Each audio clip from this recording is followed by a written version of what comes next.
Euclidean geometry, similar triangles proof.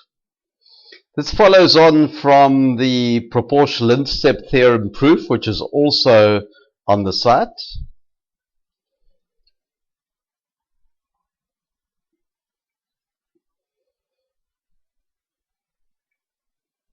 And the similar triangles theorem says that if two triangles are equiangular, then their corresponding sides are in proportion.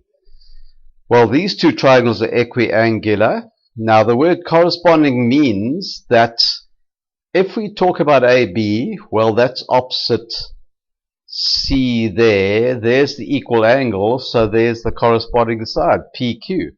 The side corresponding to BC is the one opposite the stars, so therefore QR, and AC opposite the circle, the corresponding side is PR. And the ratios are equal. That's what proportion is. Let's go into a bit of a preamble before we actually do the theorem proof. Theorems build on previous theorems and definitions, and they use axioms to go in between. An axiom is an obvious mathematical fact, such as if A equals B and B equals C, it means A equals C. That's axiomatic. It's an axiom. So we're going to build on the proportional intercept theorem in order to prove the similar triangle theorem. Proportional intercept theorem has many different outcomes.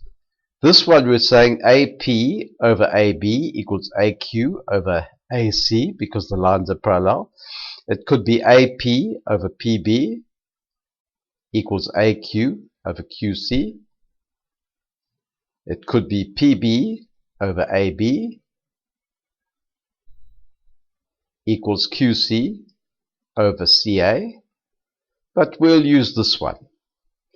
In order to do that, we're going to do a sneaky little move where we're going to move the one triangle into the other. Obviously, we can't do it directly, but we'll do it by construction. So have a look.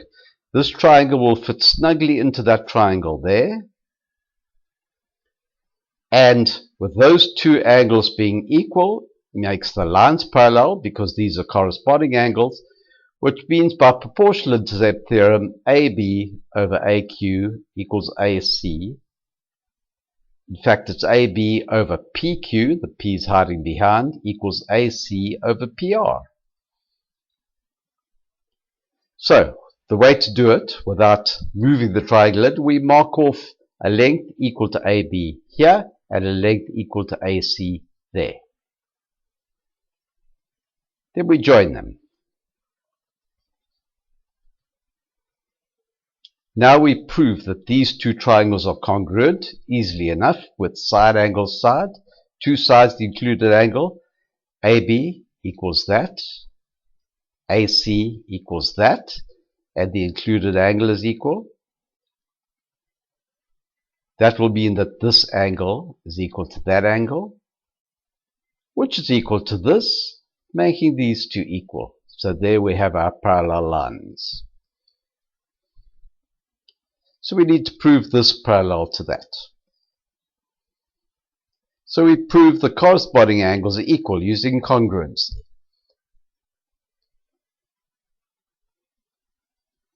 Let's get into the proof. So there's the theorem statement. If two triangles are equiangular, then their corresponding sides are proportional. I'm not putting in a given. We don't need given because we can show whatever is given in the diagram. So required to prove, and we just state what we have to prove. And this actually relates it to the diagram, so it takes that and relates it to the diagrams. That's the whole idea about required to prove. Usually only required to prove two parts, and therefore the construction must involve those two parts.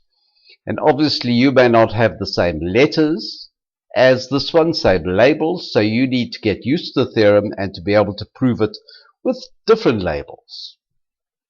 Now, the construction. We're going to put this triangle into that triangle by marking off AB on there and AC on there. And that's how we'll word it. Mark off on PQ, PR, PG, which will be equal to AB, and PH, which will equal AC. And we're going to join GH.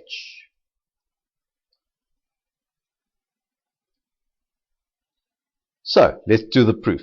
First thing we're going to do, in order to prove this equal to that, which is then equal to that, because these are equal, we're going to prove that this triangle is congruent to that. And that's very straightforward. Sides equal, included angles equal, sides equal. So I'll just put the congruence proof straight in like that.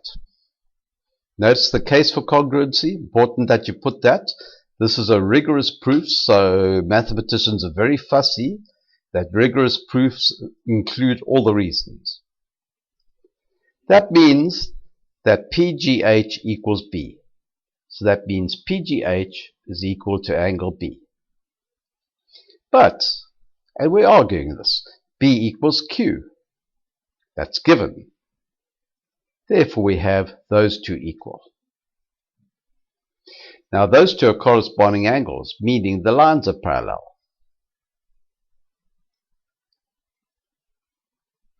And the reason, corresponding angles are equal. Well, now we can use proportional intercept theorem.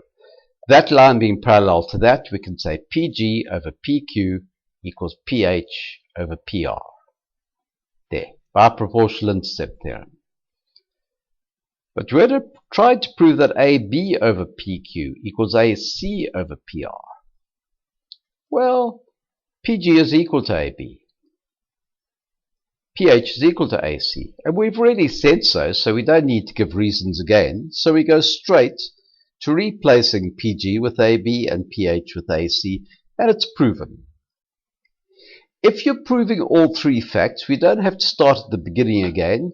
We talk about a simile.